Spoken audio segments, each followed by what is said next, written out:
Good morning, all of you. Today we are discuss about the conservation of momentum. In last lecture, we have discussed about the application of Newton's second law and the third law. But today we are discuss about the next topic, conservation of momentum. And what is the conservation of momentum? The total momentum of a system remains constant if no external force act on it. अगर momentum you already know that momentum is denoted by P and vector P equal to constant. अगर पूरे system का momentum कितना हो जाए, constant हो जाए, तो उसको हम क्या बोलते हैं, law of conservation of momentum.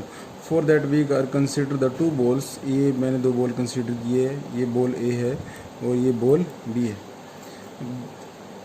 Then this one is the situation of the ball before collision. जब ये दो बॉल्स हैं, इन दोनों बॉल्स में कोई कोलाइड नहीं हुआ, कोई टकराव नहीं हुआ, तो ये उसकी सिचुएशन है जिसको बोलते हैं बिफोर कोलिजन. जब दोनों बॉल स्ट्राइक करेगी, स्ट्राइक करने के बाद ऐसी सिचुएशन हो जाएगी. स्ट्राइक करने के बाद इसको बोलते हैं हम सेकंड सिचुएशन, इसको बोलते हैं हम during collision.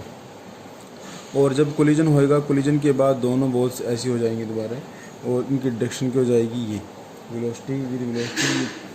You can consider here u1 u2, यहाँ पर क्या हो जाएगा v1 v2. ये थर्ड सिचुएशन है after collision. Then we have discuss about the three situations, first second third.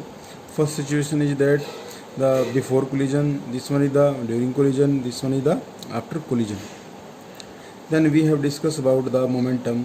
अगर इन दोनों बॉल्स का बिफोर कोलिजन, कोलिजन होने से पहले इनका मोमेंटम क्या है, और आफ्टर द कोलिजन इनका मोमेंटम क्या है. अगर दोनों मोमेंटम सेम हुए after the collision, before collision and after the collision, if the momentum of the objects are same, then this one is known as the law of conservation of momentum. उसको हम क्या बोलते हैं, law of conservation of momentum बोलते हैं. ये complete derivation आपकी book में है, डेरिवेशन नहीं करना आपने, इसलिए मैंने आपको डेफिनेशन कराई है. डेफिनेशन में आपको बोल रहा हूँ, according to this law of conservation of momentum, the total momentum of a systems remains constant if no external force act on it. ये आई थिंक क्लियर होगा सभी को. After that we have discuss about the one article, this one is also application of the law of conservation of momentum, and this article is known as the recoil velocity. So the question is arise, what is the recoil velocity? The velocity with which the gun moves backward direction after the firing. अगर आप में से किसी ने देखा है, तो जैसे हम फायरिंग करते हैं गन से, तो जैसे बुलेट जो होती है वो फॉरवर्ड डायरेक्शन में जाती है. बुलेट क्या जाएगी, फॉरवर्ड डायरेक्शन में. गन किस में जाएगी, बैकवर्ड डायरेक्शन में. जो गन जितनी बैकवर्ड डायरेक्शन में गई है, उस कितनी वेलोसिटी के साथ गई है गन वापस, तो उसको हम बोलते हैं रिकॉइल वेलोसिटी. मैं दोबारा बताता हूँ. If the gun is moving in, if we are going for the firing of the from the gun, then bullet go in forward direction and the gun go in a backward direction. Then what will be the velocity of the gun when gun is moving in backward direction. Gun जितनी back गई है, तो उसकी velocity कितनी है, उसको हम क्या बोलते हैं, रिकॉइल वेलोसिटी. तो हमने इसका रिकॉइल वेलोसिटी कैलकुलेट करनी है. This is the simple derivation of the recoil velocity. जो गन है, गन के अंदर बुलेट भी होती है. जो बुलेट है उसका मास कितना, स्मॉल एम है. जो जब गन फायर होएगी, तो जो बुलेट मूव करेगी उसकी वेलोसिटी कितनी होगी, स्मॉल वी होएगी. जो गन है उसका मास कितना है, एम है, और इसकी वेलोसिटी कितनी है, कैपिटल वी है. तो यहाँ पर ये सिचुएशन होएगी, ये सिचुएशन आती है, ये situation, this situation is comes from the law of conservation of momentum. Total momentum before firing, fire करने से पहले मोमेंटम कितना था, जब हमने फायर कर दिया तो मोमेंटम कितना था, दोनों इक्वल होने चाहिए. Momentum before firing equal to momentum after the firing. Before firing, firing करने से पहले जो गन थी और जो बुलेट थी दोनों रेस्ट पे थी. तो रेस्ट पे होने से कोई भी ऑब्जेक्ट रेस्ट में हो तो उसका मास कितना, सॉरी उसकी जो रेस्ट पे सिचुएशन हो तो वेलोसिटी कितनी होती है, जीरो होती है. तो उससे मोमेंटम कितना हो जाएगा, zero. Equal to after the firing, firing करने के बाद जो बुलेट थी उसका मास कितना था, जो गन था उसका मास कितना था, एम, और उसकी वेलोसिटी कितनी थी, वी.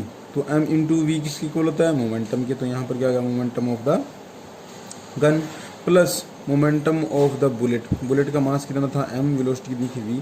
तो आपके पास यहाँ पर अप्लाई हो जाए, बिफोर फायरिंग 0 हो गया, after firing mv plus mv। ये मैथमेटिकल कैलकुलेशन की, इसको इधर ले जाएंगे तो नेगेटिव हो जाएगा, तो यहाँ से v कैलकुलेट कर लिया। Then we from this formula we can calculate the recoil velocity of the gun.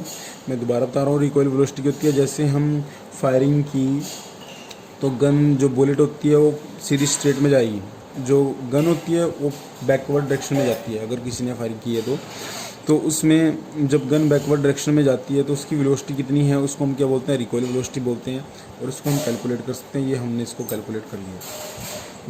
ये आपका आज का वर्क है। और इसके साथ the some students asking about the some numerical problems, कुछ न्यूमेरिकल प्रॉब्लम में उनको प्रॉब्लम होगी कैसे इसको सॉल्व करना है। तो then the students directly send me the numerical problem, then I also send the solution of this numerical problem। हम इस numerical problem का solution send आपको कर दूंगा। दूसरा, जब भी मैं ऐसी प्रॉब्लम की स्टूडेंट्स की हो तो मैं उसको चैनल पे अपलोड कर दिया करूँगा, क्योंकि it's the problem of the different students, but the one or two students ask from me what is the solution of this numerical problem, उसको मैं फिर चैनल पे अपलोड कर दूंगा। तब and from the name of the tutorial problem of 9th class की tutorial के नाम से अपलोड कर दिया करूँगा। तभी मैं बोल रहा हूँ सभी सब्सक्राइब कर दो, ताकि आपको जो ट्यूटोरियल प्रॉब्लम है वो आपके पास आ जाए। Thank you all of you. ये आपका होमवर्क है आज का, और आपने इसका सोल्यूशन फाइंड करना है। Thank you.